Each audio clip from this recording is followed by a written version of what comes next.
We found இட்டில் நம்ம பார்க்க போகிற முதல் car premium German car brand Porscheவோட 911 அப்படிங்கிற ஒரு மாடல். ஏன் இது செலக்ட் பண்ண அப்படின்னா, இது ஒரு ஐகானிக்கான ஒரு ஸ்போர்ட்ஸ் கார் மாடல் இது. நீங்கள் பார்க்குற இந்த வேரியண்ட் வந்து கரேரா அப்படின்னு சொல்லுவாங்க. இது வந்து பேஸ் வேரியண்ட். பேஸ் வேரியண்ட்டே கிட்டத்தட்ட 2 கோடிக்கு மேலே வரும் நம்ம ஊரில் ஆன் ரோடில். இதில் ஒரு 3 லிட்டர் 6 சிலிண்டர் என்ஜின் வரும். இதோட டிசைன், என்ஜினோட சவுண்டு, அப்புறம் வந்து ஓவரால் காரோட பர்ஃபார்மன்ஸ், ஹேண்ட்லிங் எல்லாமே வேறு லெவலில் இருக்கும். பொதுவாக வந்து ஸ்போர்ட்ஸ் கார்ஸ் பார்த்தீங்கன்னா டே டு டே பேசிஸில் ஓட்டுறது அவ்வளோ கன்வீனியன்ட் கிடையாது, லோவாக இருக்கும், அவ்வளோ கம்ஃபர்டபுள் கிடையாது. பட் இந்த கார் அப்படி இல்லை, வேறு லெவலில் இருக்கும் டெய்லி பேசிஸில் ஓட்டுறக்கே.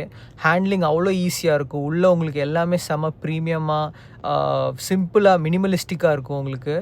2 சீட்டர் கார் நான் சொன்ன மாதிரி. பேக்கில் இருக்கிற 2 சீட் பேசிக்லி யாரும் உட்கார முடியாது, குழந்தைங்க திங்ஸ் வச்சுக்க உட்காந்துக்கலாம். அதை தவிர இதில் மோஸ்ட் ஐகானிக் என்ஜின் சவுண்டு.